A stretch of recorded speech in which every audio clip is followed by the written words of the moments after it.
یہ محرم کے ساتھ کچھ ہمارے تاریخی مسائل بھی، تاریخی واقعات بھی وابستہ ہیں،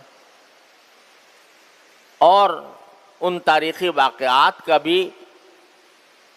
اس محرم کے اوپر ایک اثر پڑا ہے۔ سب سے پہلا تاریخی حادثہ جو محرم کی شروع میں پیش آیا وہ حضرت سیدنا فاروق اعظم رضی اللہ تعالیٰ عنہ کی شہادت کا۔ حضرت فاروق اعظم رضی اللہ تعالیٰ عنہ جو نبی کریم صلی اللہ علیہ وسلم کے دوسرے خلیفہ،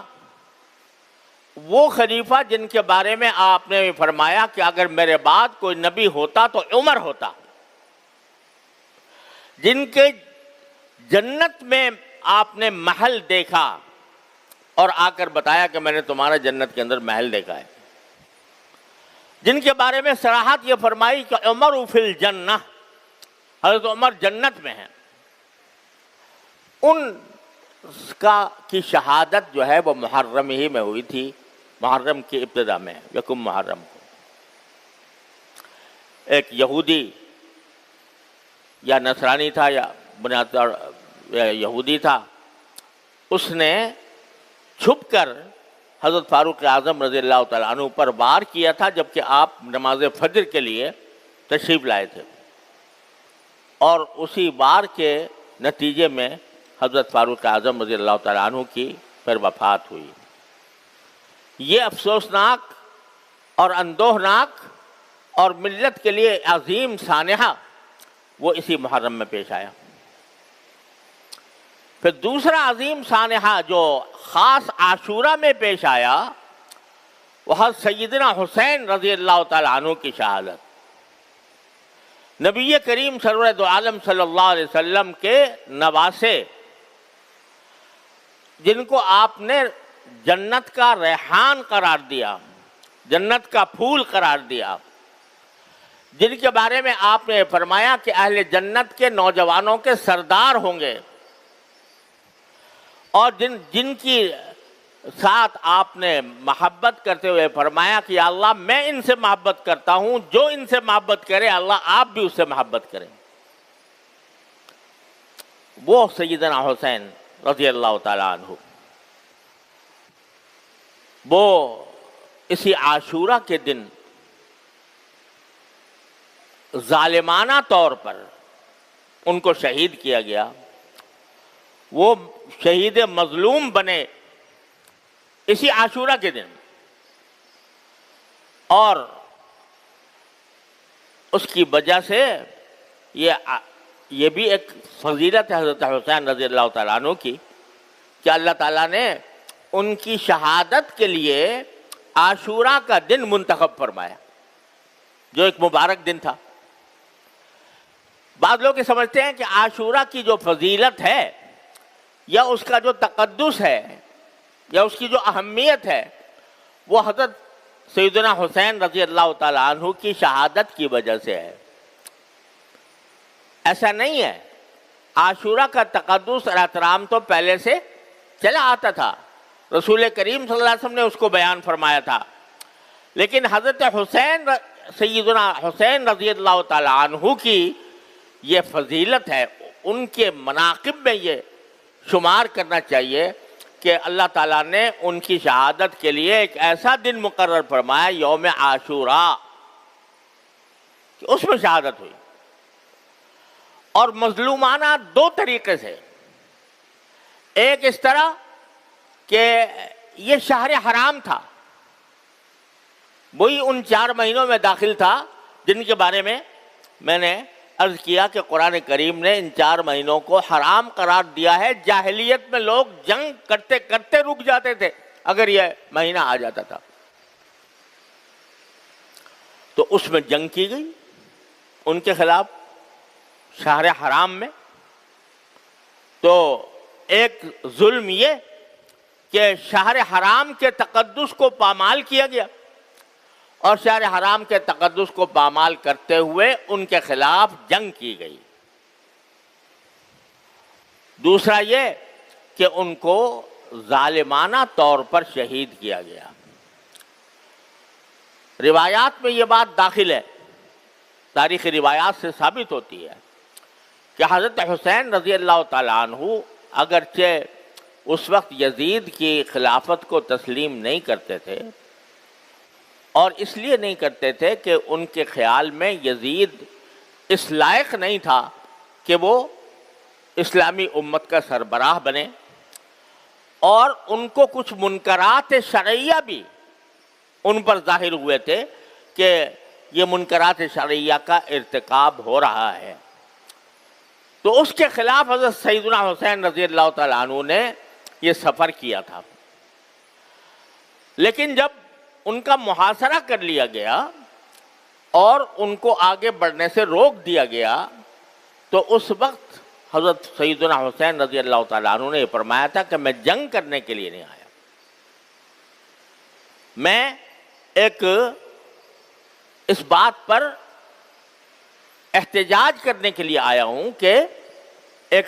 ناجائز حکمران کو حکمران بنا لیا گیا۔ لیکن یہ بھی شریعت کا چونکہ حکم ہے کہ اگر کوئی ناجائز طور پر حکمران بن جائے، اس کا اقتدار قائم ہو جائے، تو پھر اس کو مجبوری کے طور پر قبول کیا جاتا ہے جب تک کہ اس کو ہٹانے کا کوئی طریقہ ممکن نہ ہو۔ تو اس لیے بعض روایات میں یہ آتا ہے کہ انہوں نے یہ پیشکش بھی کی تھی کہ میں خود یزید سے گفتگو کرنے کے لیے تیار ہوں، لیکن اس سب کے باوجود یزید نے جس کو گورنر بنایا ہوا تھا عبید اللہ بن زیاد، وہ حضرت حسین رضی اللہ تعالیٰ عنہ سے بات چیت پر آمادہ نہیں تھا، اور اس نے جنگ ٹھان لی، اور ان اہل بیت کے اس قافلے پر اس نے حملہ کیا۔ نہ صرف حملہ کیا، دریائے فرات جو قریب بہتا تھا، وہ دریائے فرات کا پانی ساری دنیا کو سیراب کرتا تھا، اس کا راستہ بند کر دیا تاکہ ان کو پانی نہ ملے۔ تو یہ ساری ظالمانہ حرکتیں عبید اللہ بن زیاد نے کی، اور پھر یزید نے اس کے اوپر اس کے خلاف کوئی کارروائی بھی نہیں کی۔ اس لیے حضرت حسین رضی اللہ تعالیٰ عنہ کی شہادت مظلومانہ شہادت تھی، ان کے خلاف جو کارروائی تھی وہ ظالمانہ کارروائی تھی، اور اس ظالمانہ کارروائی کی وجہ سے حضرت حسین رضی اللہ تعالیٰ عنہ کی شہادت کا وہ المناک سانحہ پیش آیا جس پر جتنا غم کا اظہار کیا جائے کم ہے۔ یہ حضرت حسین تو لیکن حضرت حسین کی شہادت ان کی منقبت ہے، ان کی فضیلت ہے کہ اللہ تبارک و تعالیٰ نے ان کے لیے، مرنا تو ہر ایک کو ہوتا ہے، لیکن ایک تو شہادت کی موت عطا فرمائی، اور شہادت کی موت بھی محرم کے عاشورہ میں 10ویں تاریخ کو مقرر فرمائی۔ تو یہ فضیلت ہے حضرت سیدنا حسین رضی اللہ تعالیٰ عنہ۔ لیکن ایک بات اور عرض کر دوں، تاریخ میں یہ مذکور ہے کہ چونکہ حضرت حسین رضی اللہ تعالیٰ عنہ کو کچھ اندازہ ہو گیا تھا کہ یہ لوگ مجھے چھوڑیں گے نہیں، تو اس وقت شہادت سے 1-2 روز پہلے انہوں نے خطبہ دیا،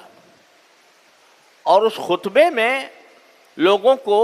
جو وصیتیں کی، ان میں ایک وصیت یہ بھی ہے کہ میں اگر شہید ہو گیا تو میرے شہادت کے اوپر تم ماتم نہ کرنا، تم نوحہ نہ کرنا، تم میری شہادت کے اوپر، میرے دنیا سے جانے کے اوپر وہ جاہلیت کے طریقے اختیار نہ کرنا جو جاہلیت میں تھے، اور رسول کریم صلی اللہ علیہ وسلم نے ان کو ممنوع کر دیا تھا۔ جاہلیت میں جب کسی کا انتقال ہوتا تھا تو جتنا بڑا آدمی ہے اسی کے حساب سے اس پر ماتم ہوتا تھا، اس کے گریبان چاک کیے جاتے تھے، اس میں خود سر پر مٹیاں ڈالی جاتی تھیں، اور خدا جانے کیا کیا حرکتیں، اور رو رو کر نوحہ کیا جاتا تھا۔ نوحہ کے معنی ہوتے ہیں کہ رو رو کر شعر پڑھنا، اور رو رو کر مرحوم کے فضائل و مناقب بیان کرنا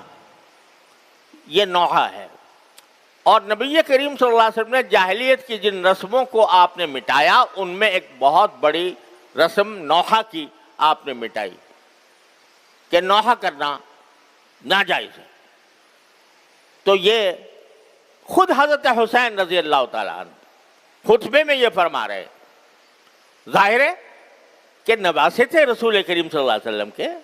آپ کے جگر گوشے تھے، آپ کی تعلیمات سے کیسے ذرہ برابر وہ انحراف فرما سکتے تھے؟ تو انہوں نے یہ خطبے کے اندر خود یہ وصیتیں فرمائیں۔ افسوس ہے کہ ان کی ساری وصیتوں کو پس پش ڈال کر ایسی رسمیں ایجاد کر لی گئیں کہ جس کے نتیجے میں خود نہ صرف رسول کریم صلی اللہ علیہ وسلم کے ارشادات کی نفی ہوتی ہے، خود حضرت حسین رضی اللہ تعالیٰ عنہ کی وصیت کی نفی ہوتی ہے، اور ایک پورا ایک طوفان برپا ہو جاتا ہے نوحوں کا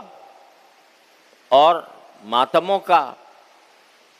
بہرحال جو لوگ کرتے ہیں وہ جانے، ان کا کام جانے، لیکن مسلمانوں مسلمان اہل سنت ہیں، جو نبی کریم صلی اللہ علیہ وسلم کی سنت کے تابع ہیں، جو حضرت حسین رضی اللہ تعالیٰ عنہ کی وصیتوں کے تابع ہیں، ان کو اس قسم کی مجالس میں جہاں یہ نوحہ ہوتا ہو یا جہاں ان کے حضرت حسین کی وصیتوں کے خلاف ورزی کی جاتی ہو، وہاں ایک متبع سنت مسلمان کا کوئی گزر نہیں ہونا چاہیے، وہاں اس کی شرکت نہ ہونی چاہیے، کیونکہ رسول کریم صلی اللہ علیہ وسلم کا ارشاد ہے کہ جو شخص کسی ایک مجلس میں بیٹھتا ہے، کسی بڑی مجلس میں بیٹھتا ہے، چاہے بیٹھا ہی ہوا، دیکھنے کے لیے بیٹھا ہو، تو اس کا شمار اسی مجلس کے لوگوں میں ہوگا۔ لہذا جو کر رہے ہیں وہ اپنے اعمال کے خود جواب دہ ہیں، اور ہمیں ان سے تعرض اس لیے نہیں کرنا کہ ہمیں اس کا حکم نہیں دیا گیا۔ یہ بعض لوگ سمجھتے ہیں کہ یہ جو رسول کریم صلی اللہ علیہ وسلم نے فرمایا کہ اگر کوئی منکر دیکھو تو پہلے اس کو اپنے ہاتھ سے روکنے کی کوشش کرو،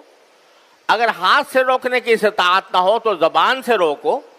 زبان سے استطاعت نہ ہو تو دل سے اس کو برا سمجھو۔ تو اس کی تفسیر اصل میں یہ ہے کہ جو صاحب اقتدار ہے، جس کو اقتدار حاصل ہے کسی حصے پر،